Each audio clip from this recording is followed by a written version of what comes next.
México, Marcelo Ebrard, secretario de Economía, a quien ustedes conocen muy bien, y nos acompañan Raúl Escalante, vicepresidente de Asuntos Corporativos de Grupo Modelo, Lorena Madrid, vicepresidenta de Finanzas del Grupo Modelo, José Antonio Alfaro, director de Asuntos Corporativos de Grupo Modelo. Ellos y ella nos van a presentar una inversión muy importante para México. Después el secretario de Economía nos va a presentar el portafolio de inversiones, que es un esquema de trabajo nuevo que se ha implementado para promover las inversiones en nuestro país. Y vamos a cerrar la conferencia, como siempre los jueves, con Mujeres en la Historia, con Noemí Juárez. Entonces, Grupo Modelo primero, adelante.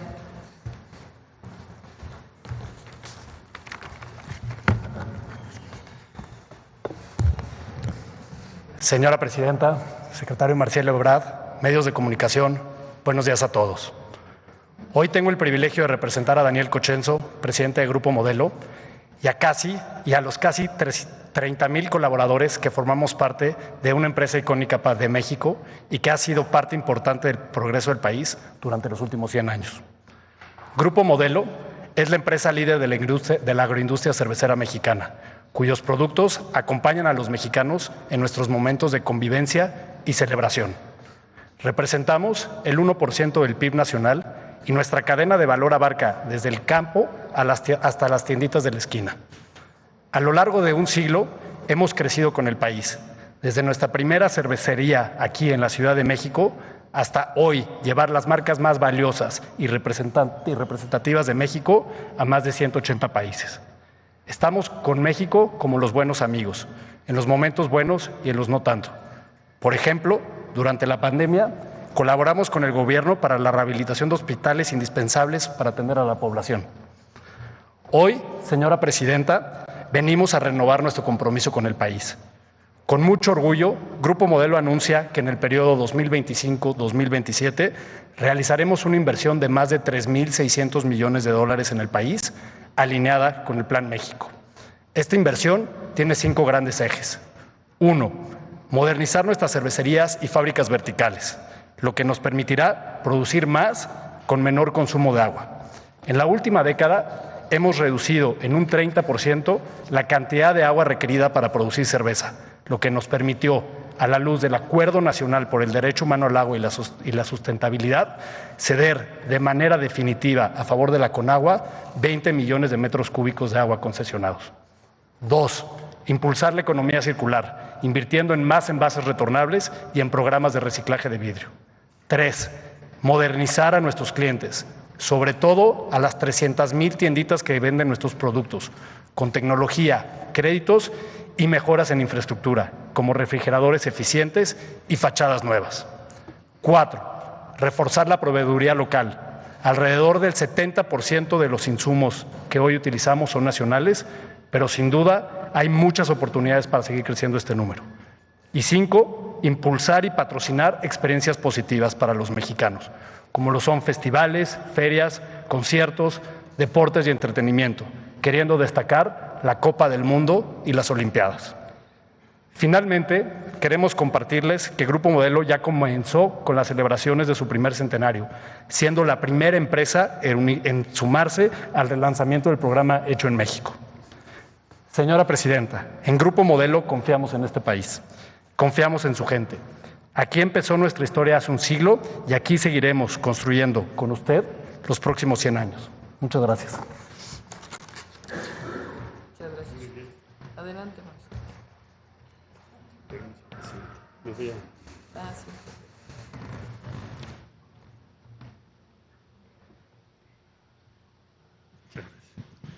Bueno, con su permiso, señora Presidenta, muy buenos días a todas y a todos. Lo que les voy a presentar hoy muy brevemente es una iniciativa que la presidenta Sheinbaum nos pidió hace más o menos 9 meses y que, si me ponen la siguiente, gracias, y que es en esencia lo siguiente.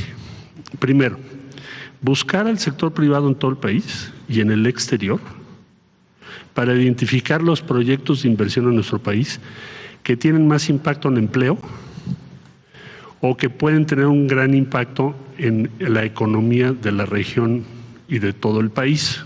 Esa es la primera tarea. Segundo, identificar qué necesitan o qué es necesario para que esa inversión tenga éxito. Normalmente tiene que ver con muchas decisiones, trámites e instancias del gobierno. Y la tercera, que nos organizáramos entre las diferentes dependencias e instituciones del gobierno para facilitar esa inversión. Son los tres objetivos de este portafolio. Bueno, ahora, ¿en dónde estamos ahorita? ¿Cuántos proyectos hay? ¿Cuánto valen? Si me ponen la siguiente, por favor. Muchas gracias. Entonces, al día de hoy tenemos 1,937 proyectos registrados y trabajando con estas empresas. Abarcan los 32 entidades de la República. Ahora, ¿dónde tenemos más ahorita? Baja California, Nuevo León, Sonora, Tamaulipas, Chihuahua. Pero están todos los estados. ¿Cuál es el monto de las inversiones, como por ejemplo hoy que se está anunciando 3,600 millones de dólares, que están dentro de este monto que les presento el día de hoy? El monto de inversión de este momento al término de la actual administración son 298,000 millones de dólares de inversiones. Esto más o menos representa el 16% del Producto Interno Bruto de nuestro país.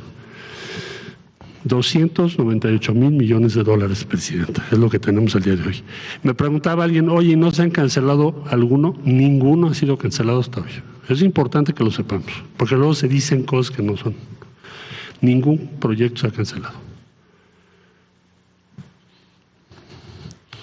Estamos concentrados ahorita, así nos lo pidió la Presidenta Sheinbaum, en 446 proyectos que tienen diferentes tipos de retos, que tienen que ver con agua, medio ambiente, energía, economía, la propia Secretaría, infraestructura, entre otros. Tenemos que resolver estos 446 para que vayan al mismo ritmo que el restante 1937 que les comentaba yo ahorita. Tiene que ver con industrias manufactureras, energía, agua y gas. Hay una gama muy amplia de inversiones que ya en otra ocasión, si me lo permite la Presidenta, pues hago una presentación más detallada. Pero esto es para que ustedes tengan el cuadro, que es lo que me pidió la Presidenta Sheinbaum, de dónde estamos con este portafolio. Bueno, pues aquí estamos. 1937 proyectos confirmados, informados por las empresas, verificados, 298,000 millones será la inversión, como la que hoy nos acaba de anunciar el Grupo Modelo. Entonces, Presidenta, pues es donde está el portafolio a esta fecha. Muchas gracias, Marcelo. Bueno, pues quiero aprovechar para agradecer al Grupo Modelo, no solo por la inversión en el país, sino ahora que lo mencionaron, cuando fui jefa de gobierno, nos ayudó Grupo Modelo a remodelar un hospital, un centro hospitalario, vamos a decirle así, que se había construido en la administración anterior a la que nosotros habíamos llegado y que no tenía uso porque tenía varios problemas. Entonces, Grupo Modelo donó todos los recursos necesarios para poderlo poner en operación. Es el Hospital La Pastora en la Gustavo Madero, y funcionó como hospital COVID durante el periodo pues más intenso del COVID. Muchas gracias. Siempre que agradecer engrandece a las personas, pedir perdón y agradecer. Y de paso les anuncio que esa inversión que hicieron, muy importante, este hospital está a cargo de IMSS Bienestar ahora y va a ser un centro de atención para cáncer de mama para las mujeres, así que pues rindió frutos hacia adelante. Bueno, este es un agradecimiento y esta inversión tan importante de esta industria cervecera para nuestro país. Y lo que nos comenta el secretario de Economía es muy importante porque el secretario está coordinando una mesa de trabajo para que las inversiones salgan, porque muchas veces quedan en burocracia, en problemas, en Entonces él coordina a varios secretarios de Estado que tienen que ver con trámites o con gobernadores o incluso presidentes municipales para que las inversiones realmente salgan adelante. Esta cantidad tan importante de empresas que quieren invertir en nuestro país. Bueno, esta es la información, hoy fue más breve. Adelante, pasamos a las preguntas. Vamos acá. Muchas gracias. Muy buenos días, Presidenta. José Manuel Fuentes, de Capital 21, corazón de la capital. Preguntarle sobre el Plan México, cómo van pues los avances de esta estrategia, y también preguntarle sobre el tema de electromovilidad, ya que forma parte de este plan. ¿Cómo va el tema de electromovilidad y en qué le va a beneficiar a la Ciudad de México? Ayer estuvo con la jefa de gobierno. Preguntarle sobre ese tema. Sí. ¿Te quieres comentar del Plan México, Marcelo? ¿Cómo vamos? Bueno, muy brevemente, con su permiso, señora presidenta, te diría, el Plan México fue el primer país que presentó un plan como ruta de navegación previo a todos los acontecimientos que hemos visto las últimas semanas. Ahora, ¿cuál es la esencia del plan? Bueno, evidentemente, aumentar nuestra producción nacional, nuestro contenido nacional, recuperar el orgullo por México, hecho en México, fomentar la inversión nacional o en México para reducir importaciones, ampliar las capacidades de infraestructura, ampliar nuestra capacidad de generación de energías limpias y de energía eléctrica, nuestra soberanía alimentaria y nuestra soberanía energética. Todo eso, te estoy haciendo una síntesis muy apretada, es lo que se propone el plan. Estas inversiones que hoy presentamos es eso, es llevar a cabo esa inversión. Y desde luego aquí se han venido presentando en la mañanera ya los diferentes planes y decisiones que la presidenta ha tomado en todos los campos para lograr los objetivos que se tienen planteados en el plan. Yo diría que el plan tiene un avance sustantivo a estas fechas, tanto en lo normativo como en la operación y en la inversión. Yo estaría optimista porque vería, y con eso concluyo este comentario, primero que fue acertado planearlo con antelación. Ahora van a ver ustedes que muchos países van a seguir planes parecidos, sin que esto parezca que nos sentimos demasiado, sino decir nada más que se tomó a tiempo, se determinó esta ruta de navegación. Y por último decir que las capacidades de México y su posibilidad de atracción de inversiones, yo veo que van a crecer en función de lo que está ocurriendo. Es decir, la capacidad de competencia de México va a crecer. No solo por las negociaciones que también ya ha informado aquí la presidenta Sheinbaum, que ya encabeza con el presidente Trump, sino porque la posición de México ha estado en términos relativos mejorando. Hoy exportar desde México es más barato que desde casi todos los países del mundo. Entonces tenemos nuevas posibilidades y por ventura pues tenemos un plan ya hecho que estamos siguiendo, toda la administración pública y también el sector privado y otros sectores. Si tendríamos que ponerle un porcentaje del avance del Plan México, ¿cuánto le pondría, secretario? El que teníamos previsto para esta fecha. Todas las fechas que anunció la presidenta Sheinbaum se han cumplido, incluyendo el portafolio que acabo de presentar. O sea, vamos en tiempo. Okay, muchas gracias, secretario. Presidenta, Fíjense que me acordé también que en electromovilidad hicimos algo con Grupo Modelo. Sí.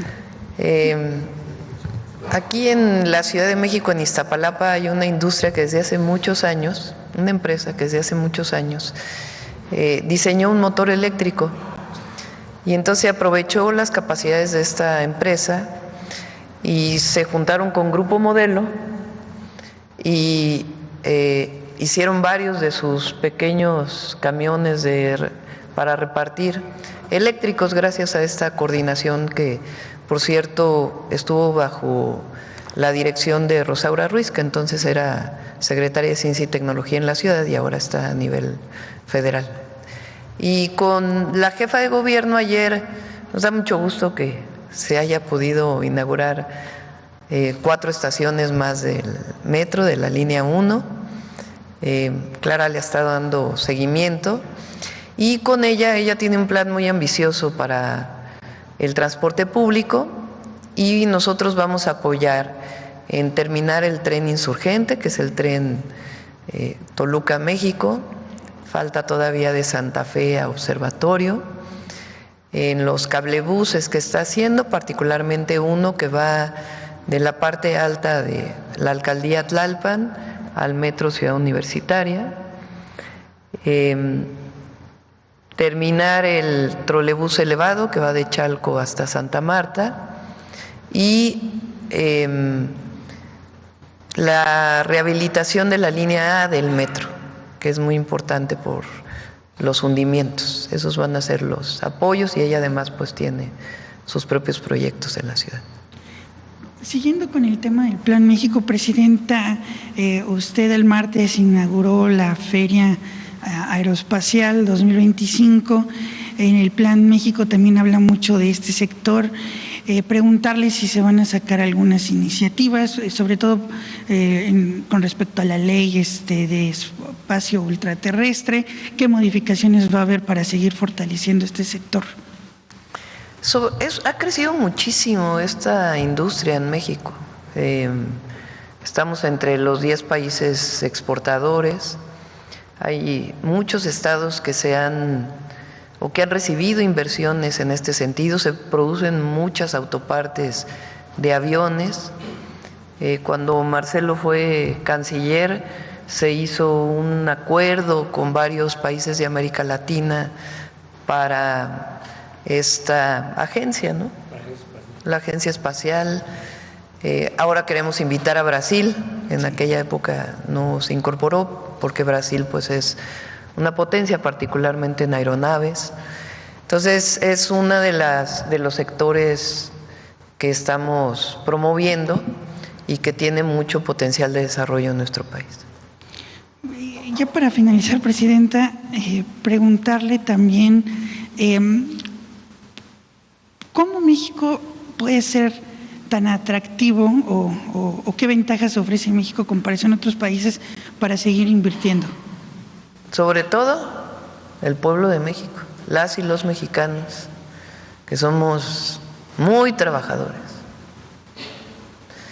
Y ahora, además del trabajo, del compromiso de las y los mexicanos siempre, porque lo he dicho muchas veces, esta imagen que promovieron durante un tiempo del mexicano sentado con su sombrero debajo de un nopal como si fuéramos flojos, es completamente falsa.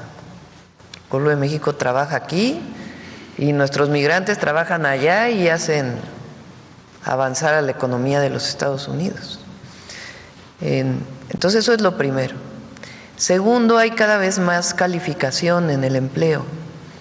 La industria automotriz se ha desarrollado en nuestro país porque hay cada vez más empleo calificado y en todo México, no solamente en algunas zonas. Por ejemplo, la industria aeroespacial, me sorprendí en uno de los espacios que están para la feria,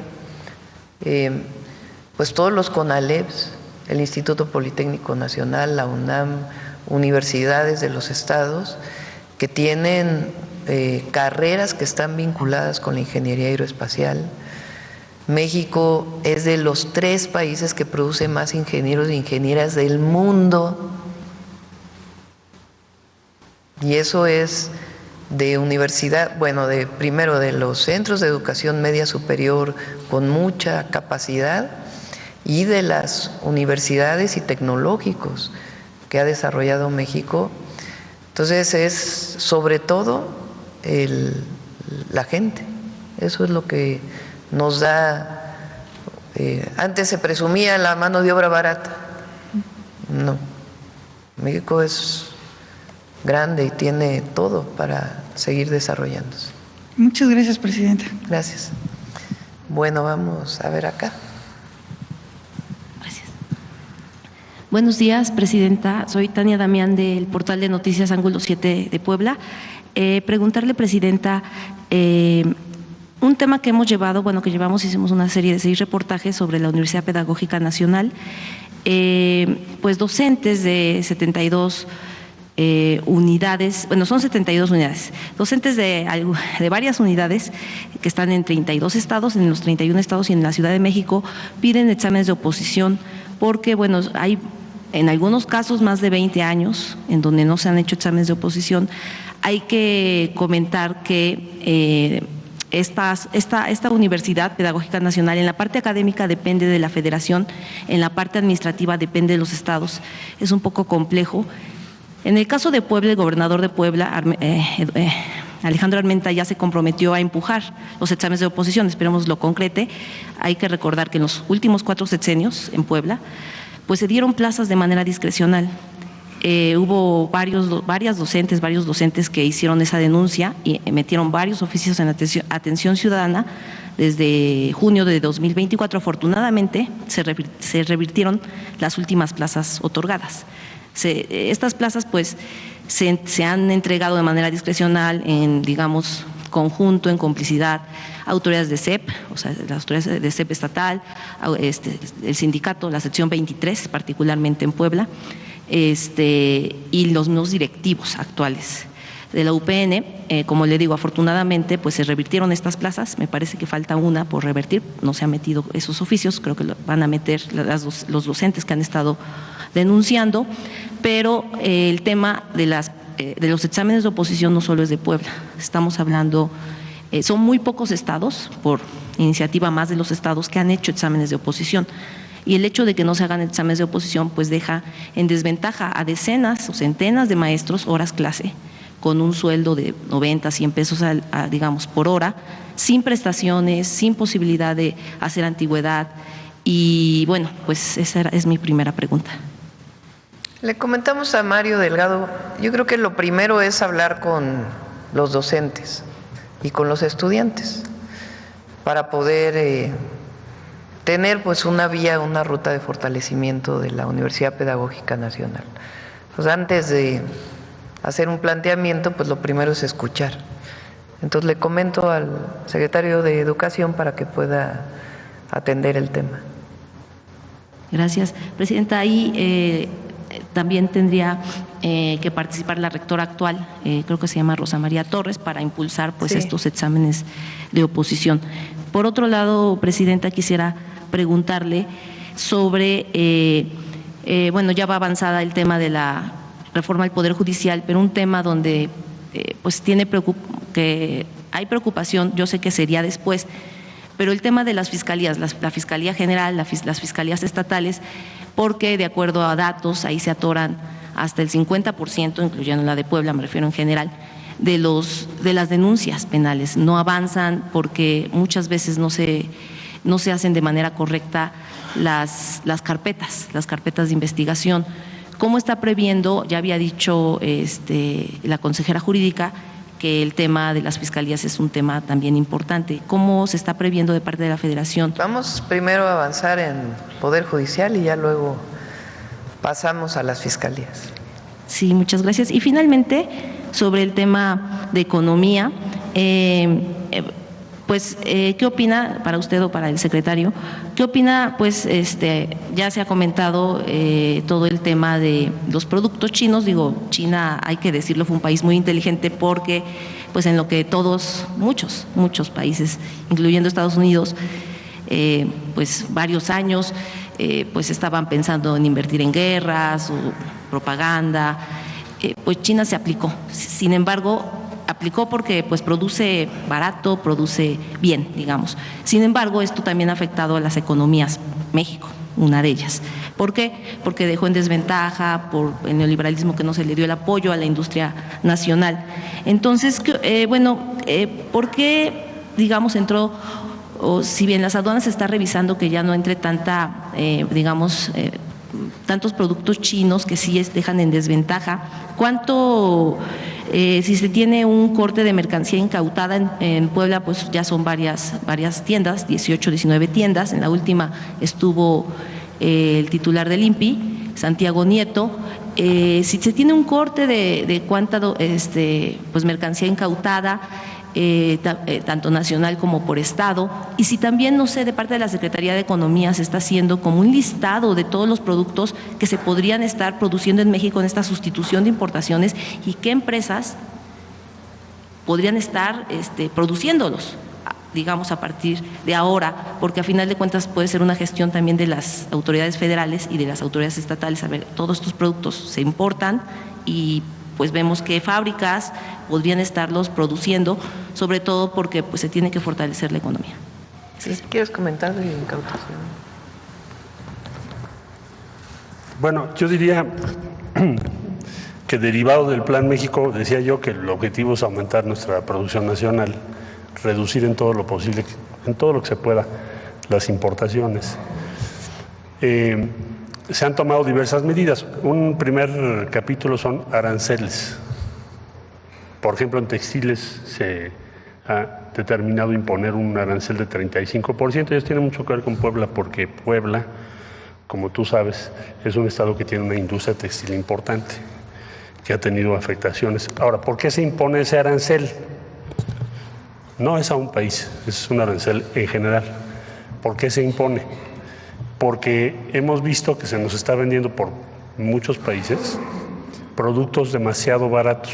Es decir, suponemos que tienen como ventajas estructurales, no un producto, sino todos, y son demasiado baratos respecto a lo que podemos producir en México. Entonces, por eso se puso ese arancel respecto a textiles. Es un ejemplo. Segunda medida, revisar importaciones temporales. México tiene una disposición y una organización para facilitar que las empresas que exportan, no solo a Estados Unidos, a cualquier país del mundo, puedan importar diferentes bienes intermedios que necesitan para terminar su producto. En ese caso, no les grabamos. Entonces, tú importas una parte, por ejemplo, automotriz, la integras al vehículo y luego la exportas. Pero había algunas empresas que han abusado de eso para introducir, ¿qué? Principalmente textiles y calzado, golpeando a nuestra industria nacional. Entonces, por instrucciones de la presidenta hicimos ¿qué cosa? Ver qué empresas son. Bueno, ya cerramos las principales, Una sola empresa de esas en un año importó más de 10,000 millones de pesos. Bueno, ya les daré les doy la lista porque son 4, ya las dimos a conocer. En Tijuana, en Ensenada, en Jalisco, y con mucho gusto yo les doy los nombres antes de que termine la reunión, para que sepan. Ya se clausuraron sus actividades, pero además se instruyó a la presidenta que se solicitara a la UIF que se congelen las cuentas de los propietarios, es decir, que haya una consecuencia, cosa que ya se hizo. Y otra, que se solicitara la cancelación de la licencia o patente de agencias aduanales. Entonces, todo eso se está haciendo hoy, es una realidad. Es una segunda tarea.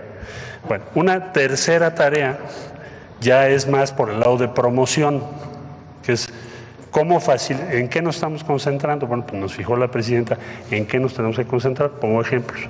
México va a producir semiconductores, entonces tenemos que apoyar a la empresa que lo va a hacer, que está trabajando en ello, Rosaura Ruiz, pues de manera muy especial por el proyecto que aprobó la presidenta en ese sentido, que va a hacer que México pueda participar en esto.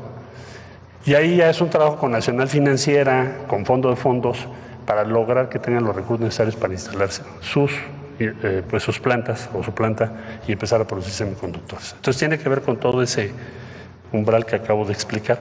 Todo eso se está haciendo, ¿no? Es parte del Plan México. Y con mucho gusto yo les mando los nombres de las empresas que hemos cerrado y de las agencias aduanales que ya se solicitó su cancelación de patente. El corte de cuánta mercancía china se estaría incautando, el corte de cuánta mercancía china estaría incautando, tanto nacional como por estado. Ya sí lo tenemos también, con mucho gusto lo paso. Hay dos criterios, uno es piratería y otro es mercancía que no acredita su estancia legal en nuestro país. Ahí participan varias instancias, Sistema de Administración Tributaria, la Unidad de Inteligencia Financiera, la Agencia Aduanal y por supuesto la Secretaría de Economía. Pero con mucho gusto te paso el informe. Bueno, a todos.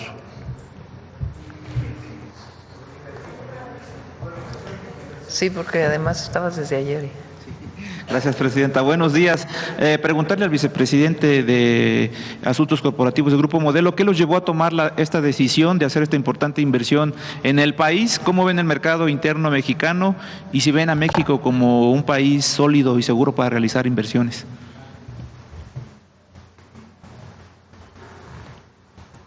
Claro, bueno, para nosotros México es nuestro principal mercado. Como decimos, estar en México es un regalo.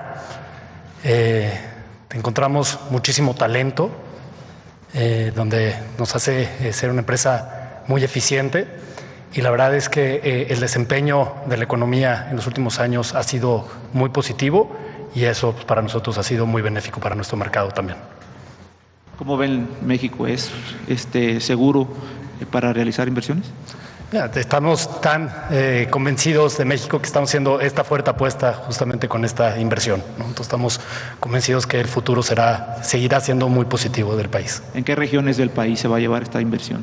Se llevará alrededor de todo el país, pero también tendrán altos beneficios los estados en donde están localizadas nuestras cervecerías y verticales. Nuestras principales están en Zacatecas, Ciudad de México, pero también en el sureste mexicano, ¿no? De nuestra cervecería tenemos una en Tuxtepec, Oaxaca, y otra en Unucmá, Yucatán.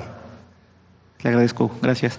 Presidenta, cambiando de tema, ayer se vivió una jornada complicada en Michoacán. Se hablaba de la detención de un alto mando de la delincuencia organizada. Esto aún no ha sido confirmado. Preguntarle detalles sobre estos hechos, si se detuvo a alguien, quién fue, o por qué sucedieron estos narcobloqueos y enfrentamientos entre civiles armados y elementos de seguridad. El secretario de Seguridad va a emitir un comunicado, pues tiene que salir muy pronto. No hubo detenciones, fue realmente un conflicto entre dos grupos. Se dio principalmente en Michoacán y ya se están haciendo pues todas las investigaciones. Sobre economía, Presidenta, el peso mexicano continúa fuerte ante el dólar estadounidense. Hoy abre a 19,57, así amanece por unidad. ¿A qué atribuye la fortaleza de nuestra moneda, Presidenta, pese a las tensiones arancelarias entre nuestro vecino y otra importante economía? Hay mucha fortaleza de la economía mexicana. Hay estabilidad macroeconómica, responsabilidad en el uso de los recursos públicos, en el uso del presupuesto. Es decir, las variables macroeconómicas están bien. Hay un Banco de México con autonomía que está tomando buenas decisiones. Aquí sí bajaron las tasas de interés. Y sobre todo porque no hay inflación. Acaba de salir, el tema el nivel de inflación está en el mismo número que el mes anterior. Entonces, hay estabilidad macroeconómica. Y después hay inversión pública, inversión privada, y hay un plan. Y hay fortaleza política, social, económica del país. Entonces, eso se muestra pues en la estabilidad de nuestra moneda. Gracias, Presidenta. Sobre otro tema, el fin de semana, voceros de los medios de comunicación corporativos, que yo les diría de desinformación, orquestaron otro nado sincronizado contra el presidente municipal de Matamoros, Tamaulipas, y de paso también contra el gobernador Américo Villarreal. Esto porque supuestamente el municipio había sido detenido por el CBP al intentar cruzar de Matamoros hacia Brownsville, en Estados Unidos, por supuestos nexos con un grupo de la delincuencia. Desde luego, esto fue desmentido por el funcionario horas después y la mentira se cayó. Esto sin que quienes divulgaron esta información presentaran pruebas o se disculparan, ya sea con a quien calumnian o su audiencia, a quienes les ofrecen mentiras. Presidenta, ahora los medios y la derecha ocupan a desinformadores y divulgadores de desinformación en la nómina. ¿A qué atribuiría esto? Pues ya se está haciendo cada vez más constante. ¿Nómina? Pues usted sabrá, todos lo vemos. No, miren, más allá de este tema que planteas, a mí me llama la atención, ¿no? No voy a ir a las ceremonias del Papa Francisco y viene toda una crítica de por qué no voy. ¿Qué hubiera pasado si dijera que voy? Pues lo mismo. Hubiera habido una crítica tremenda. ¿Dónde está la separación Iglesia-Estado? ¿Por qué está yendo a los funerales del Papa Francisco? Entonces, hay personas que sencillamente no nos quieren y cualquier cosa que hagamos, de todas maneras va a haber crítica. Lo importante es el ejercicio que hacemos aquí, de información, de debate público, de respuesta, de réplica. Entonces, y hay libertad de expresión. Lo digo también por esta cosa que salió de que ahora la agencia digital va a tener atribuciones para cancelar plataformas y tiene que ver con otras leyes. Si en otra ley, si en la ley del IVA se plantea que hay una plataforma que está violando, pues la agencia bajo petición puede bajarse. Hay problemas de seguridad, la agencia podría tener esa atribución, pero jamás frente a la libertad de expresión. Esa es la virtud del momento que estamos viviendo en México, que hay fortaleza económica, hay apoyo del pueblo y al mismo tiempo hay mucha inversión privada y hay libertad, libertad de expresión, libertad de movilización, todas las libertades. Pese a estos ataques, Presidenta, por el simple hecho de atacar, de denostar, ¿seguirá? ¿Cuál será la estrategia? ¿Cuál será su respuesta? ¿Será seguir en la mañanera informando con nuestro detector de mentiras para decir dónde hay información que es falsa y al mismo tiempo pues que siga la libertad de expresión y que lo más importante es que haya debate en el país y que se hable de todos los puntos de vista? Gracias, Presidenta. Sobre el tema que... Buenos días, Presidenta. Hans Salazar, de Noticiero en Redes. Preguntarle del anuncio precisamente de Grupo Modelo sobre los 3.600 millones de dólares. Esto viene a reforzar el Plan México, claramente. Y esto también pregunta sobre el estado de la economía. Es un mensaje de que la economía es sólida, y esto por la lectura que ha habido en torno al tema económico, al crecimiento económico, de organismos como el Banco Mundial, como el Fondo Monetario Internacional en ese contexto. por cierto, pon ahí la primera plana de la jornada, güey. Sí, sobre la pobreza también. No es buena noticia. Sí. Sí. Miren, los organismos financieros internacionales, sin armar más debate de lo que representaron durante mucho tiempo para México, desde ahí venían las instrucciones de qué es lo que tenía que hacer México, incluida la reforma energética. Pues tienen modelos económicos que no toman en cuenta lo que estamos haciendo. Entonces, si el modelo establece que va a haber inflación y recesión económica en los Estados Unidos y México tiene integración económica con Estados Unidos, pues ya sus modelos dicen va a haber recesión en México. Pero no toman en cuenta, primero, que todavía no está todo definido en Estados Unidos con el resto del mundo y particularmente con México. Y segundo, pues todos los esfuerzos del Plan México que estamos haciendo. Seguramente no tomaron en cuenta los 3.600 millones de dólares, que va a ser Grupo Modelo, o los miles de millones de dólares que se están planteando de inversión en nuestro país y el trabajo que estamos haciendo para que estas inversiones se den, la inversión pública que ya está en desarrollo, la inversión en vivienda. Entonces, todo esto no lo toman en cuenta sus modelos económicos. Entonces, sencillamente nosotros tenemos un modelo también económico en Secretaría de Hacienda que toma en cuenta todas estas variables y que da un resultado completamente distinto. Entonces, no, la economía de México está fuerte y estamos trabajando todo el gabinete para que el Plan México sea una realidad y fortalecer el empleo en nuestro país y el bienestar, que es lo más importante. Ahí dice, México, país de América Latina donde más bajó la pobreza. 2 puntos, Banco Mundial. Es decir, el modelo funciona. Además, no solamente la variable del crecimiento económico, que tiene muchas limitaciones, el crecimiento del PIB, sino el desarrollo con bienestar, el desarrollo sustentable con bienestar, que es lo que se ha logrado en México, que tiene una máxima y es prosperidad compartida, por el bien de todos, primero los pobres. En este punto, precisamente, Presidenta, de lo que se publica en la jornada y que es a partir de lo que dice el Banco Mundial, es interesante porque en este estudio se afirma que le da acento a que la pobreza en México bajó como en ningún país de América Latina hasta un 7%. Y esto se enfoca su estudio, le da atención al alza salarial, al alza de los sueldos. Dice el estudio, más que a los programas sociales, pero sí los menciona, que son parte de los derechos ya sociales en el país.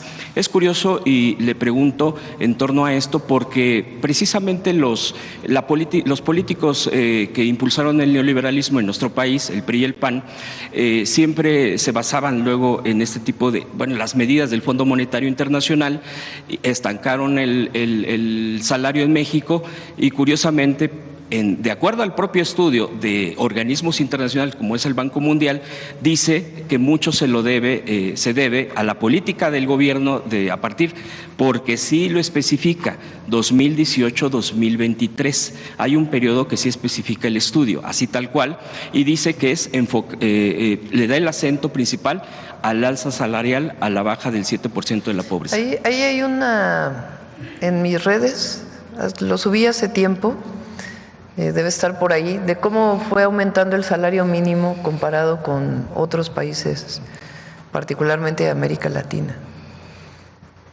El salario mínimo, el incremento del salario mínimo, la política de incremento al salario mínimo ha sido fundamental. Además de otras políticas que han ayudado, como la desaparición del outsourcing, que ha permitido que haya mayor reparto de utilidades, y los programas de bienestar que ayudan al mercado interno. Lo he dicho aquí, son cerca de 800,000 millones de pesos, poco más, y vamos a llegar a casi 1 billón de pesos, de programas de bienestar, de recursos públicos que los recibe directamente quien más lo necesita. Imagínense ustedes ese monto destinado directamente al mercado interno de nuestro país, ya no solo al bienestar, sino al mercado interno. Miren, ahí está. A ver, ponlo desde el principio. Si en México estaba ahí, párale. Regrésate al principio. Ahí, párale. Fíjense el nivel donde estaba México cuando llegó el presidente López Obrador. Porque hubo una contención deliberada del aumento al salario. No aumentó el salario en términos reales durante 36 años. Y eso aumentó la pobreza y disminuyó las capacidades de las familias mexicanas para poder vivir con bienestar. O sea, estábamos abajo de Nicaragua, de El Salvador. Bueno, llegó un momento que estábamos debajo de Haití, el país más pobre de América Latina. Y ahora sí.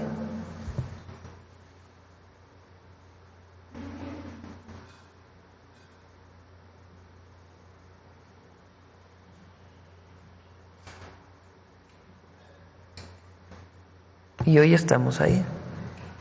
Y va a seguir aumentando el salario mínimo, es parte del Plan México. Que siga aumentando, el objetivo es que aumente para que en el 2030 alcance para comprar 2.5 canastas básicas. Ese es el objetivo. Y eso pues va a ayudar mucho, además de todos los programas de bienestar. Y si me permite también preguntar especialmente en el tema también de la economía al secretario, si me permite, Presidenta, sobre hay un sistema que se le llama de desventajas comparativas en temas económicos y que si a partir de eso México puede ser receptor a propósito de estas desventajas comparativas de este sistema de mayores inversiones para nuestro país, es decir, el rescate, el relanzamiento de la relocalización que se le ha llamado, ¿no? Bueno, que tiene un término en inglés, pero también no me gusta decirlo, relocalización, si me permite, Presidenta.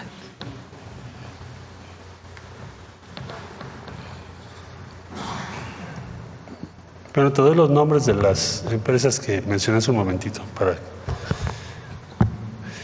Son Kaizen Inc., Coproduction de Tijuana, Sociedad Anónima, Soluciones Empresariales MH Fashion, esta estaba también allá por el norte, Fieldcore Trends, que estaba ubicada en Ensenada, Baja California, y Grupo Maquilador Sin Frontera en Zapopan, Jalisco. Estas empresas tuvieron más o menos simulación de importaciones por 15,000 millones de pesos en un solo año, entre calzado y textiles. Entonces están suspendidas y se procedió al congelamiento de cuentas a cargo de la UIF. Asimismo se solicitó que se cancelen las patentes, las licencias para las agencias aduanales involucradas. Esos son los nombres. Bueno, entrando a lo que tú señalas. El sistema de desventajas comparativas, nosotros decimos, Estados Unidos está imponiendo aranceles pues a todos los países del mundo. Todos los países con los que comercia, 185 países del mundo. Entonces la pregunta ahora es, ¿de dónde es más caro exportar hacia Estados Unidos? Porque vas a tener que pagar esos aranceles. Entonces, si tú haces un corte hoy, mañana eso puede ser que vaya moviéndose o el lunes, pero el día de hoy, México tiene una condición mejor o es más barato exportar desde México que desde el resto de los países del mundo. Tú me dirás, bueno, ¿por qué es eso? Cierto es que tenemos arancel en acero y aluminio, como todos los demás, pero es el 3% de las exportaciones de México. El 77% no tiene aranceles. Todos los demás tienen aranceles. Del 10, del 20, bueno, del 200 y tanto por ciento. Entonces, se llama desventajas comparativas porque entonces la pregunta es, ¿a quién le sale menos caro o más barato exportar hacia los Estados Unidos? ¿Quién tiene la desventaja menor? Es un sistema de comparación relativa, te tienes que comparar con los demás. Entonces, para todos los exportadores mexicanos de ese porcentaje que te acabo de decir que no tiene arancel, pues tienen una ventaja del 10%, del 20% o del 200% respecto a sus competidores. Por lo tanto, la posición relativa de México es la mejor. Y es lo que se ha buscado en todas estas negociaciones. Es la instrucción que tenemos de la presidenta. Ahora, esto a futuro, tú preguntabas relocalización, ya con una perspectiva más adelante, pues va a ser una ventaja muy grande que no teníamos antes respecto a los demás países. Entonces, ¿qué supondría yo? Que vamos a tener más relocalización de empresas que las que inclusive habíamos previsto. Es lo que va a pasar. Los términos de referencia, tu comparación con los países de Asia, es que de Asia en general es carísimo o va a ser muy caro o más caro exportar a Estados Unidos que de México. Entonces, pues ahí se abre una puerta. Siempre hay oportunidades. Eso es el sistema al que te refieres tú, de desventajas comparativas. No sé si fui claro. Muchas gracias. Gracias. Por último, Presidenta, preguntarle sobre el amparo que tiene Silvano Aureoles, el exgobernador de Michoacán. Un juez le dio un amparo, le otorgó un amparo para no ser detenido, esto por ya las órdenes de aprehensión que tiene. Esto sigue reforzando, me parece a mí, cómo se ve a un poder judicial que protege este tipo de personajes. Hay acusaciones, todavía no hay una sentencia, pero pues ahorita es una persona que se busca, que no está, que no se ha presentado, pues es una persona prófuga. Esto reforzaría más aún la necesidad de la elección misma del próximo 1 de junio, y pues se siguen dando estos casos con varios jueces en el asunto de la liberación de delincuentes, en el tema de que se han incluso querido colar a esta elección, y que ya el INE decía, por ejemplo, no, pues esto lo vemos después de la elección.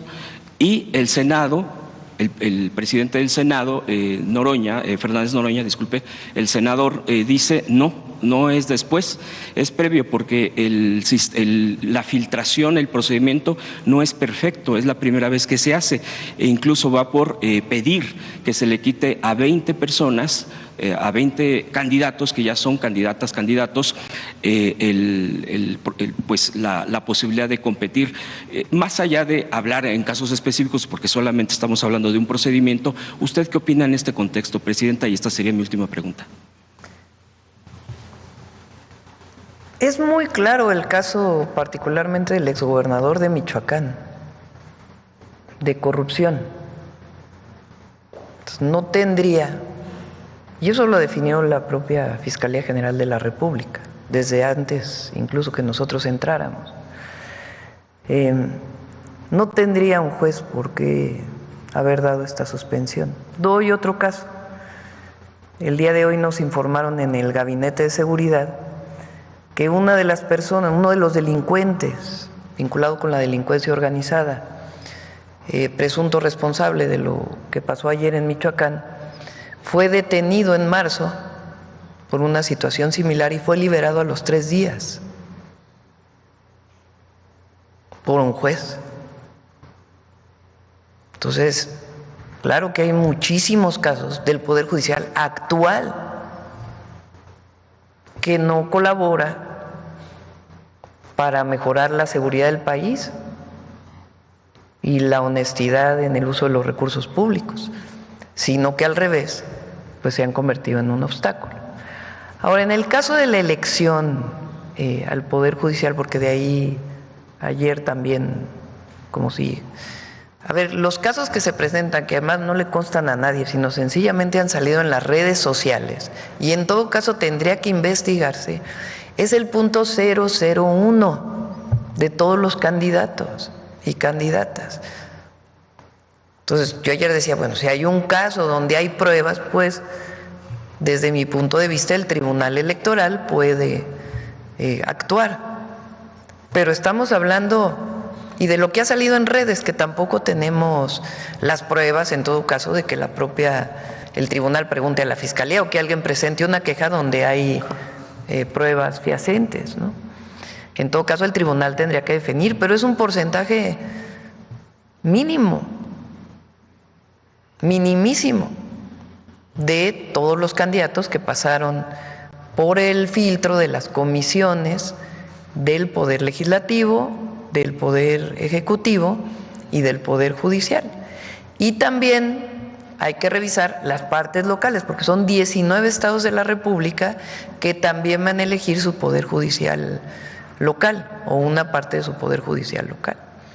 Entonces, si se presenta un caso, pues que se revise, pero hay que considerar que son denuncias en redes, que tendrían que presentarse las pruebas, y segundo, pues que es un porcentaje pues muy menor de todos los candidatos y candidatas que van a participar el 1 de junio. Pero la oposición se ha precisamente agarrado de ahí para denostar la elección. Pues sí, pero a ver, ¿por qué no hablan de la situación actual? De lo que tenemos hoy. Y en todo caso, si se presenta, pues que se le dé la salida para que no puedan ser juzgadores. Gracias, Presidenta. A ver aquí. Dicen del tema y luego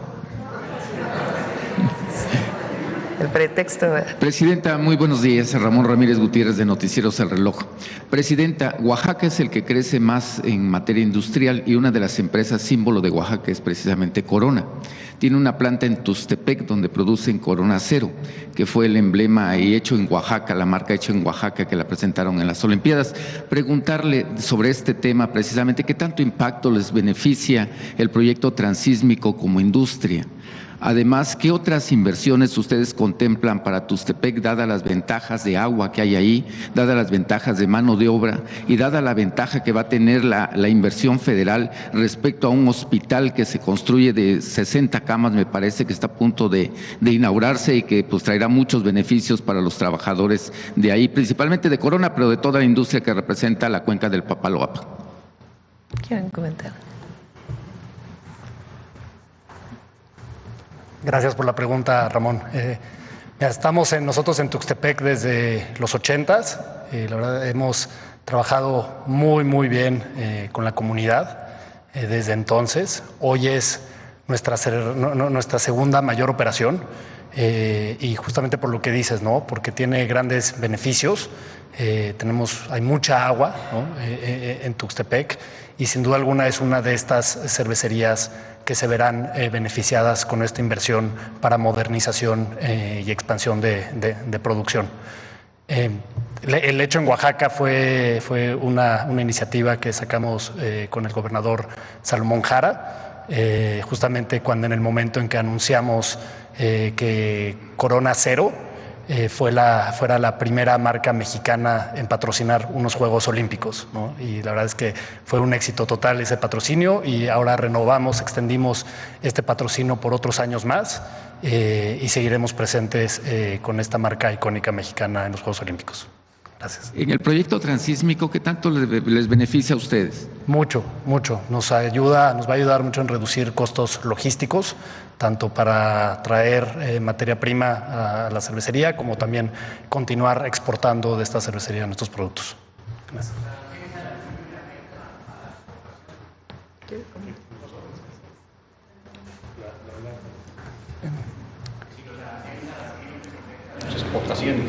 En Grupo Modelo desde 2013 decidimos vender nuestras operaciones cerveceras hacia Estados Unidos a un competidor.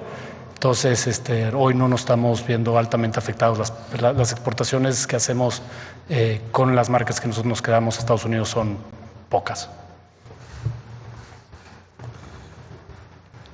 Sí, Presidenta. Segunda pregunta. La situación que se da en Estados Unidos está afectando mucho, principalmente a las zonas indígenas y a las zonas que expulsamos migrantes. ¿Por qué? Porque la incertidumbre económica y la incertidumbre de estancia de nuestros trabajadores en el otro lado de la frontera, pues representa que no envían divisas. No sé cuáles sean los números que tienen, cómo ha bajado las divisas que envían los migrantes, principalmente oaxaqueños, hablo hacia el país, y si hay alguna política para reactivar la economía en estas zonas que son principalmente expulsadoras de migrantes.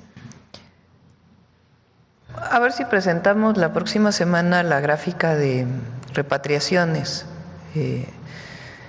que comparado con otros periodos no ha sido tanta, hay que decirlo. Y no han bajado las remesas, o sea, se mantienen. No tenemos alguna alerta en particular de que hayan disminuido. Por cierto, ayer se reunió el secretario de Hacienda de México con el secretario del Tesoro. Hay una reunión en Washington del Fondo Monetario Internacional, donde participan los secretarios de Hacienda o del Tesoro y los bancos centrales en Washington.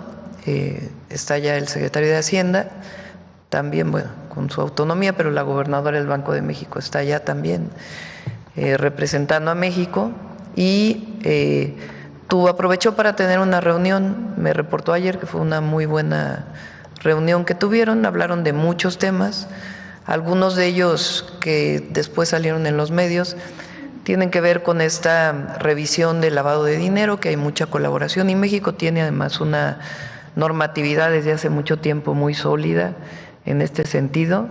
Entonces hablaron de ello, pero también hablaron de la relación económica México-Estados Unidos, y fue una muy buena reunión. Otra.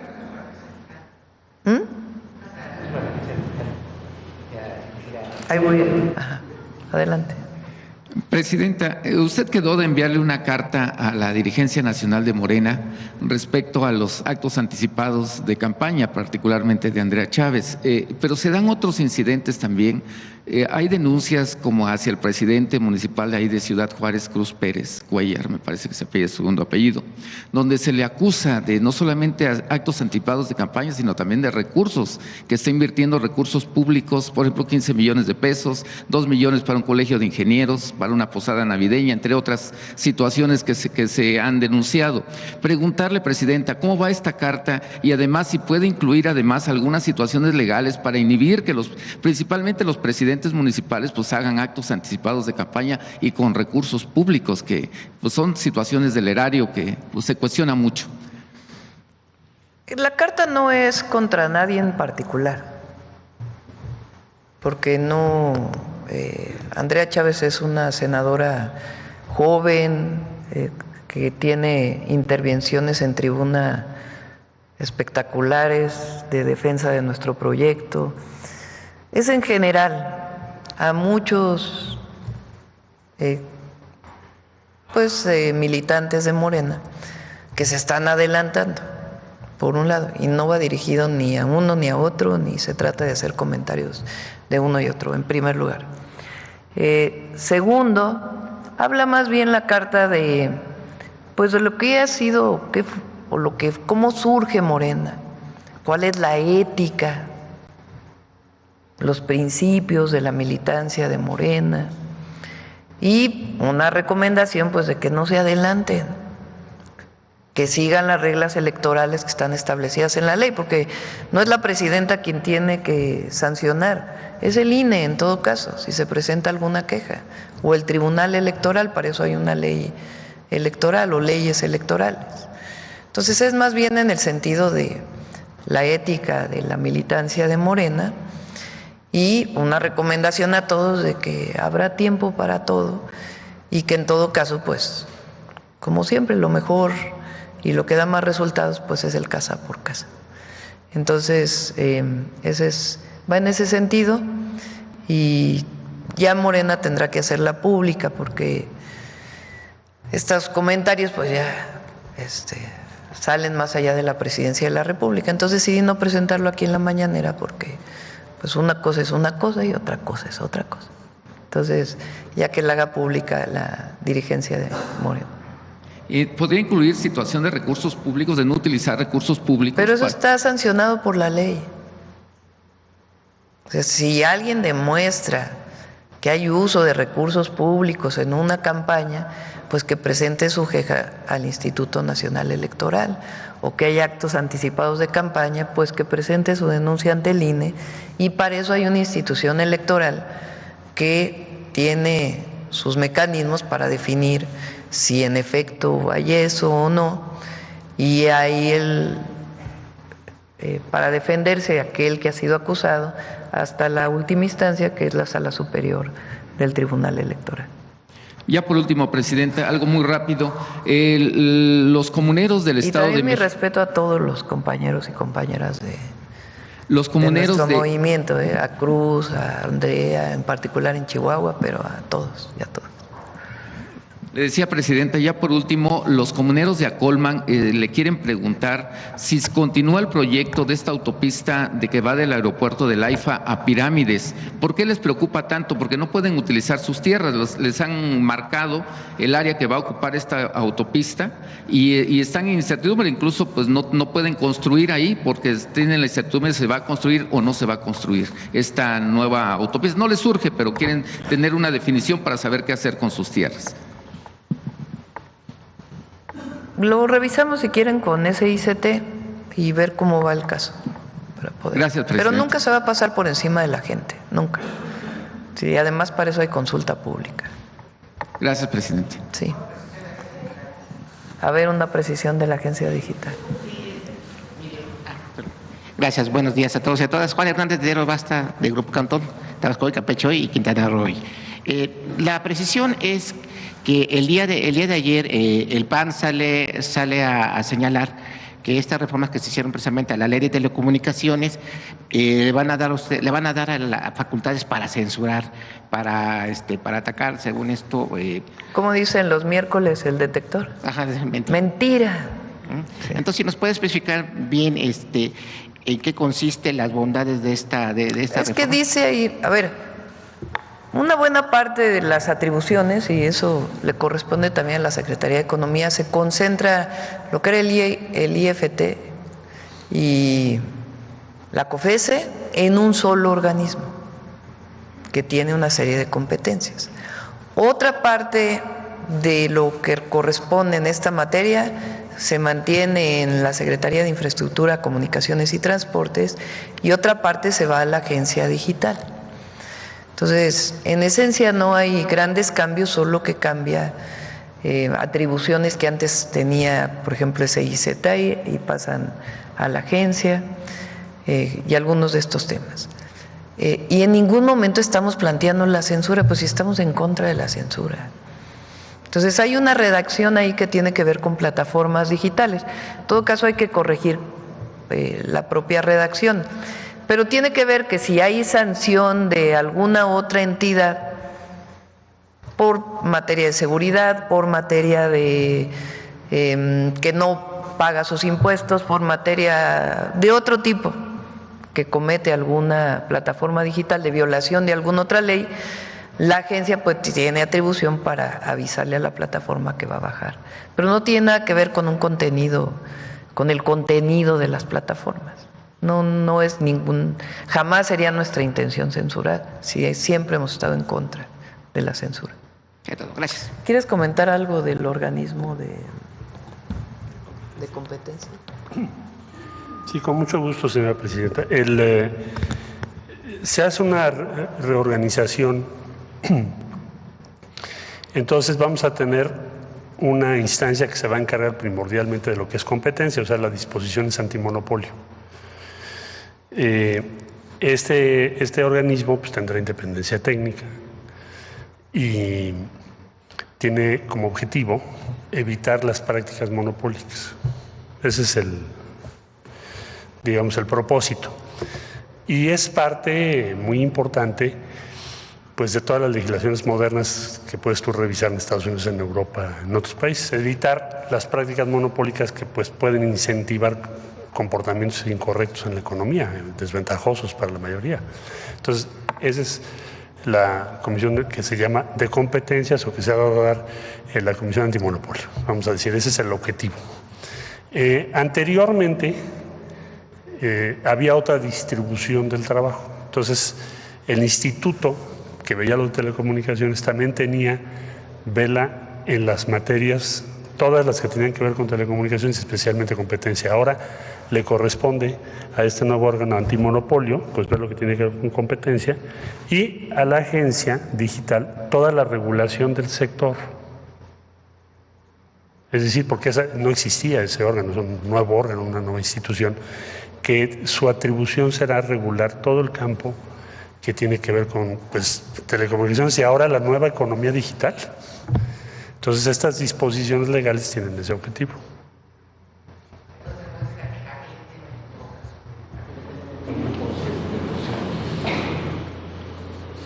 Pues es que tendría que darse un debate informado, pero plantear que va a haber censura, francamente, es injustificado, no tiene ninguna sustancia, no es el objetivo de las disposiciones legales. Ahora, ¿sí tienen que estar reguladas? Sí, en todo el mundo lo están.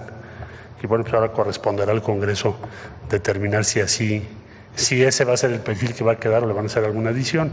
Pero yo diría que en esencia es una legislación moderna o actual y tiene como propósito pues, el que haya una correcta regulación de ese sector, de una manera clara, precisa, muy precisa en la ley. A ti. A ver, vamos por acá. Gracias, presidenta. Buenos días. Judith Sánchez Reyes, de Perspectiva CMX y Radio Milet. Siguiendo con este tema de la evaluación y selección de candidatos al Poder Judicial y este reconocimiento de que hay al menos 20 personas, 20 candidatos que están relacionados con la delincuencia. Pero no sé quién reconoció eso. El senador Noroña dijo que al menos… Pero tienen que presentarse las pruebas de todo. Bueno, hay estos señalamientos. En ese sentido, usted comentaba que al Tribunal Electoral le correspondería pues hacer esta investigación y demás, pero ¿qué pasó entonces con los filtros del comité evaluador? Ellos fueron los primeros que recibieron estas solicitudes, esta documentación. ¿Qué fue lo que pasó ahí? ¿Hay alguna falla? Y en ese sentido, ¿qué se tendría que perfeccionar justamente para que en próximos procesos electorales se evite pues la candidatura de personas que están relacionadas con el crimen organizado? Hay que ver en qué A ver, primero son señalamientos en redes sociales. Entonces, tendría en todo caso que demostrarse, primero. Segundo, es un porcentaje, como decía, muy pequeñito y hay que ver en qué comité se pudo haber cometido algún error, si es que esto es cierto, si son federales, si son estatales. Ahora, supongamos que fuera cierto, es un porcentaje absolutamente menor. Y en todo caso, antes del 1 de junio, pues valdría la pena que si hay pruebas suficientes, pues que no participaran, aunque ya estén impresas las boletas, pues que aunque se votara por ellos, de todas maneras no pudieran ser elegidos o no pudieran ocupar sus puestos en caso de presentarse suficientes pruebas. Desde mi perspectiva, ¿quién tendría que hacer eso? Pues la última instancia en caso de elecciones, que es el Tribunal Electoral, la Sala Superior. Pero y siempre es perfectible. Ahora, supongamos que fueran ciertos los 20. A ver, pregúntale al ministro o a Ernestina cuántos candidatos son, que no lo recuerdo. Ahora, ayer en la presentación de todo el país, no solo de lo federal, sino incluidos los estatales. Entonces, son siempre perfectibles, pero si se encontró, pues que se tome. ¿El tribunal tiene las facultades para sancionar, para hacer este tipo de investigaciones? Desde mi perspectiva, sí, para que si es que hay pruebas, pues se determine su no participación. Pero a pesar de que sea un porcentaje muy pequeño, presenta finalmente eso también. Pero eso la es elección que ahora para ya eso se hizo, está ¿no? utilizando este tema como si la reforma constitucional hubiera estado mal. ¿Por qué no se evalúa cuántos jueces hoy han dado libertad a delincuentes de cuello blanco y de la delincuencia organizada, cuando hay pruebas sustantivas de que deberían de haber estado detenidos? Entonces, es lo mejor que puede haber. Todo proceso es perfectible, todo. Pero desde nuestra perspectiva es mejor que se haga de esta manera a lo que teníamos antes o lo que tenemos hoy todavía, en donde hay nepotismo, corrupción. Entonces sanea el proceso y siempre, es la primera vez que se va a hacer, siempre es perfectible. Entonces sería responsabilidad de los órganos electorales el mejorar este tipo de filtros para el registro de candidatos. Pero a ver, repito nuevamente, a ver, contéstame tú. A ver, ahorita que nos digan cuántos candidatos son. ¿Cuánto? No, pero federales y estatales. A ver si nos dan los estatales. Entonces, 1,000 candidatos, suponte. Son 20, ¿no? Entonces, estás hablando de qué porcentaje. 100 es el 10%, 50 es el 2.5%.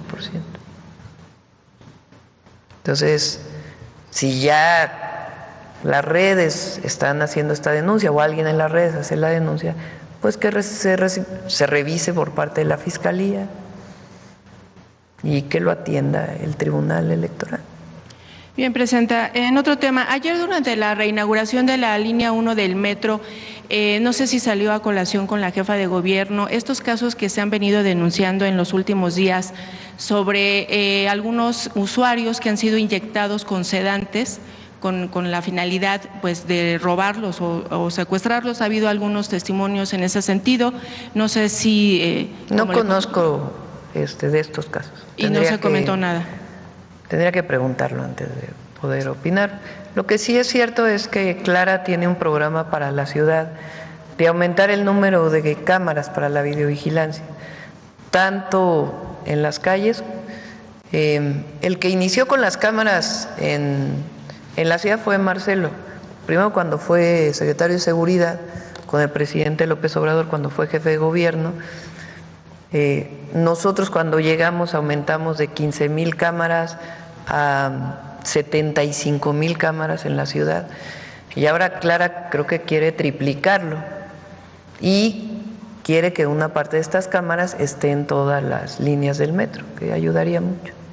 Bien, Presidenta. De acuerdo al INEGI, la economía cayó 0.2% en marzo, esto de acuerdo con el índice oportuno de la actividad económica. En este sentido, algunos expertos indican que esto nos colocaría en una recesión técnica. ¿Se corrobora esta? No se corrobora, porque tenemos un plan y hay inversiones públicas, privadas, y el empleo está bien. Hay muchos indicadores. Si ustedes revisan, hay una parte importante. Cuando se cierra un gobierno e inicia otro, las obras públicas, pues naturalmente, donde ha habido obras públicas, ¿verdad? Porque hay gobiernos que ni obra pública han tenido. Aun cuando tenían recursos, se cierran obras e inician las nuevas obras. Entonces, la industria de la construcción está por despegar este año, de manera muy importante. Recuerden que este año son, por lo menos de Infonavit y Conavi, 180,000 viviendas, y todavía falta la parte privada de construcción.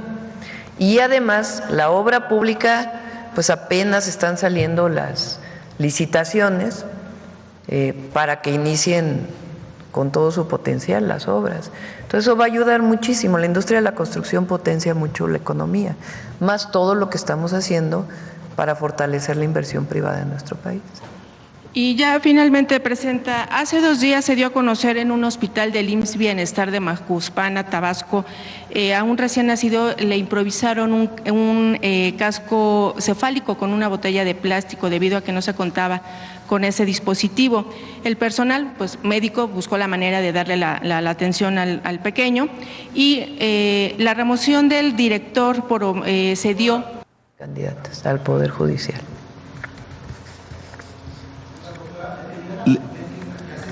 Sí, hace algunos días, ayer el presidente Noroña le combinaba a la JOFED, que son los que están en oposición a la reforma judicial, a denunciar a su propia gente, que justamente es parte de los que está mencionando.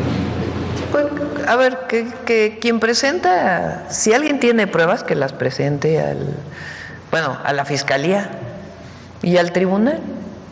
Eso es lo que digo. Pero fíjense, primero no hay pruebas todavía. Tiene alguien que validar esos 20 nombres, si es que es el caso. Yo ni sabía que eran 20, que estaban saliendo en las redes. Yo conocía uno que vi en la red. Y son 20 casos de 2.682 y se pueden tomar medidas previo a la elección. Presidenta, le comentaba que si bien hay gente que tiene una campaña en contra del gobierno y del partido allá en Chihuahua, también, como usted lo dice, hay gente que ya no es manipulable, que ya sabe cómo está la situación, que están muy contentos por los diferentes programas que han llegado, sobre todo por lo de las mujeres 60-64 años. Y sí hay una campaña muy fuerte en contra del gobierno federal, del partido. De hecho, ahorita le vamos a dejar con su equipo algunas de los volantes y las campañas que se reparten por las colonias en contra del movimiento. Y vemos también que pues dentro del proceso del 2027 ya hay bastantes ataques hacia los que pueden ser candidatos o candidatas. Luego vemos que ya también vienen preguntas de medios que no son de nuestro estado a atacar directamente a los que pudieran ser candidatos de nuestro estado. Y en este proceso también una incongruencia muy grande, ahorita que comentaba del Poder Judicial. Tenemos elección de todo el Poder Judicial estatal en nuestro Chihuahua, y parte de los que están en la boleta es una de las personas que dejó libre a César Duarte y está en la boleta para competir, para quedar. Muchas autoridades municipales, incluso también de los partidos del PRI y del PAN, están dentro de la boleta después de no haber tenido una carrera judicial. Es una incongruencia y pues ahora sí que doble discurso, que la criticaron muchísimo la reforma y hoy están inscritos. Entonces, a ver su comentario para el pueblo de Chihuahua sobre estas campañas y estas incongruencias que tienen estos partidos. Miren, lo bueno en las elecciones es que hay participación. Entonces, si no se eligieran al Poder Judicial, pues, y siguiera la supuesta carrera judicial, que en realidad ni existía, realmente porque era mucho por los vínculos que tenían o con los ministros de la Corte o con algún juez o con algún magistrado. Será bajo recomendación la entrada de los jueces más que por carrera judicial, pero nadie se enteraba. Ahora hay mucho debate y qué bueno, y que la gente, todos los que vamos a participar, el pueblo de México en la elección, pues nos informemos bien. Hay una página del INE donde vienen los nombres de todos los candidatos y candidatas. Entonces, pues ahí la gente que pueda entrar, pueda revisar quién le parece mejor. Ahora hay búsquedas en internet que se pueden hacer, y hay gente que tiene fama pública buena y hay gente que tiene fama pública mala y están participando en la elección. Entonces, que decida la gente quién va a ser el próximo juez, jueza, magistrado, magistrada, ministro. Como le comentaba, a pesar de que hemos visto unidad por parte del gobierno del Estado, incluso la semana pasada firmaron los 19 alcaldes de 19 municipios importantes en el Estado sobre la vivienda del Infonavit y lo que viene para el Estado de Chihuahua. Ayer presentaba Zoé Robledo sobre los CECI, que están una cosa muy fuerte para Juárez. Los lugares escogidos son lugares que realmente atienden una problemática y que son colonias que necesitan mucho esto. A pesar, como le digo, de eso, sigue habiendo campañas de difamación. Su comentario sobre esto que se firmó, e incluso vino la gobernadora a la exposición que hubo en el AIFA, su comentario acerca de esto, Presidenta. A ver, Chihuahua pues es un gran estado y hay debate político como hay en cualquiera de los estados de nuestro país. En el caso de Chihuahua, pues no está gobernado por alguien de nuestro movimiento, pero fue electa por el pueblo de Chihuahua. Entonces, hay que trabajar con todos. Y los programas, los proyectos que tenemos como gobierno federal incluyen a las 32 entidades de la República. El IMSS Bienestar no, pero es por decisión de los gobernadores, porque es voluntario participar en el IMSS Bienestar. Si no quieren participar, se les sigue enviando los recursos como se enviaban antes de que existiera el IMSS Bienestar. Pero ahora, por ejemplo, pronto vamos a anunciar la licitación de los polos de bienestar, estos desarrollos de parques industriales, además de los parques industriales que ya se están haciendo en el país, que nos van a ayudar a la inversión pública y privada. Y están en todos los estados, pues ni modo que digamos, pues como Chihuahua no está gobernado por Morena, no vamos a apoyar que haya un desarrollo ahí, o porque Guanajuato, o porque Aguascalientes, o porque Jalisco, o porque Nuevo León, pues no. Nosotros tenemos la responsabilidad de gobernar para todos y para todas. Y en particular en los temas políticos, que haya debate. En todos lados, aquí y en cualquier lugar, que haya debate, siempre. Para eso es la libertad de expresión. Y hoy el pueblo está más informado para poder tomar sus propias decisiones. Es menos manipulable. Ahorita lo comentaba y de hecho una de las secciones favoritas de nuestro programa es el detector de mentiras, es lo que nos piden más. Ya les decimos que sale nada más una vez a la semana. Ya es segunda versión del detector de mentiras. Una pregunta política sobre ese tema. La última vez que la excandidata Xóchitl estuvo en el Estado, le preguntaron sobre la elección y dijo: yo les pediría al PRI y al PAN que vayan separados, porque a nosotros nos costó mucho. Este 2027 deberían de ir separados en el Estado de Chihuahua. No, pues que lo decidan ellos. Sí. Y que el pueblo decida. Ahí está, Presidenta. También ya por último, como le dije, hay mucha gente que la quiere, también una empresa. Ahora, por ahí están las encuestas. Sí. Ahí, para no meternos en... No, y lo vemos, como le comentaba ahorita, ya hay ataques hacia las posibles candidatas o candidatos. No, pero digo por partidos políticos. Son públicas.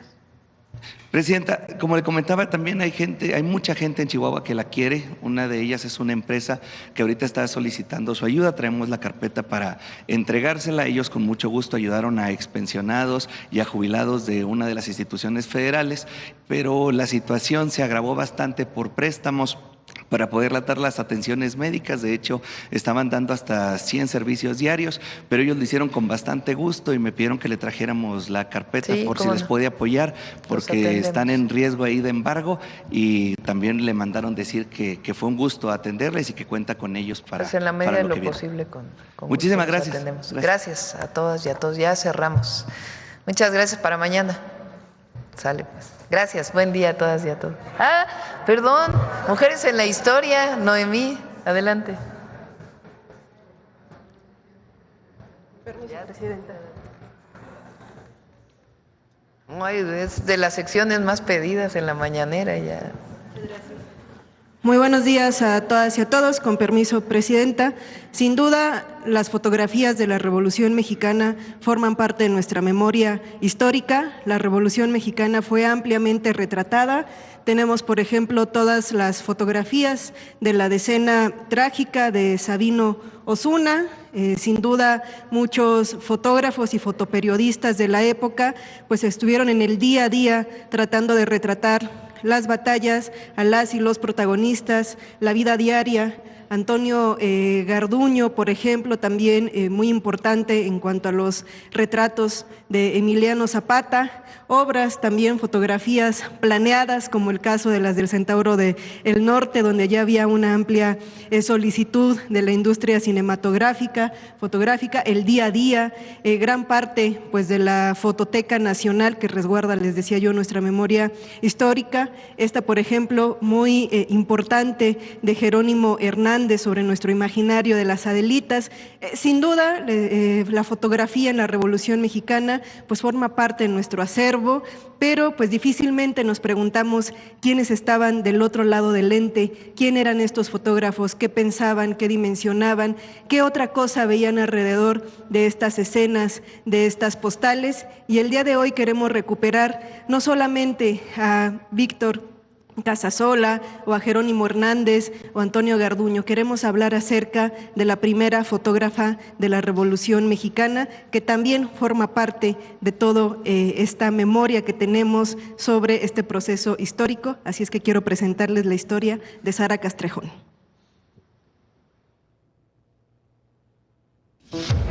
El 26 de abril de 1911, un contingente de maderistas tomó la plaza de Teloloapan, Guerrero, un importante pueblo por el que transitaban las mercancías entre Tierra Caliente e Iguala. El registro fotográfico de ese levantamiento maderista y de sus protagonistas lo realizó Sara Castrejón, la primera mujer fotógrafa de la Revolución Mexicana. Ante uno de los telones de fondo de la casa estudio de Sara Castrejón, la coronela Amparo Salgado, combatiente maderista, miró fijamente a la cámara.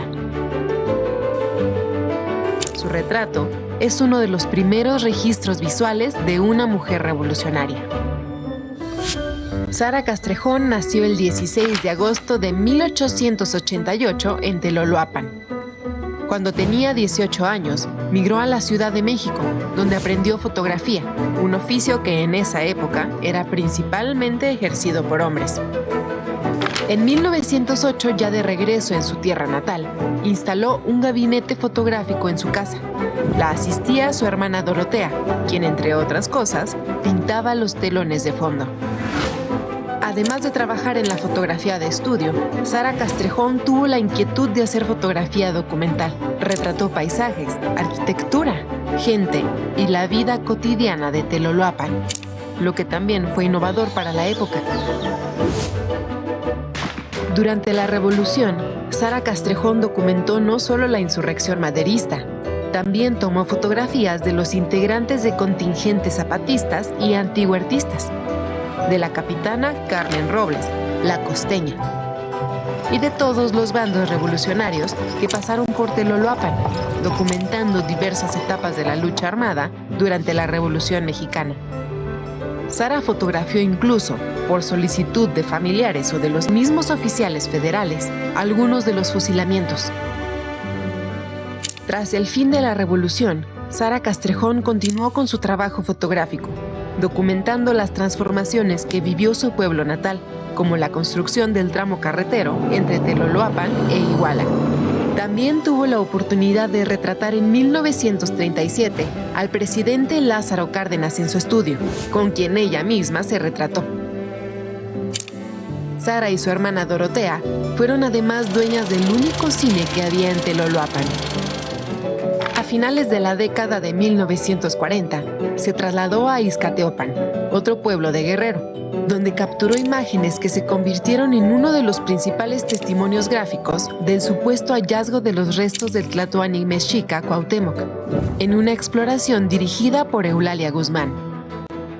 Sara Castrejón murió el 4 de noviembre de 1962, dejando un extraordinario registro fotográfico de 600 imágenes, incluidas unas 200 de Teloloapan, que dan cuenta del transcurrir de diversos momentos históricos de nuestro país desde una mirada descentralizada.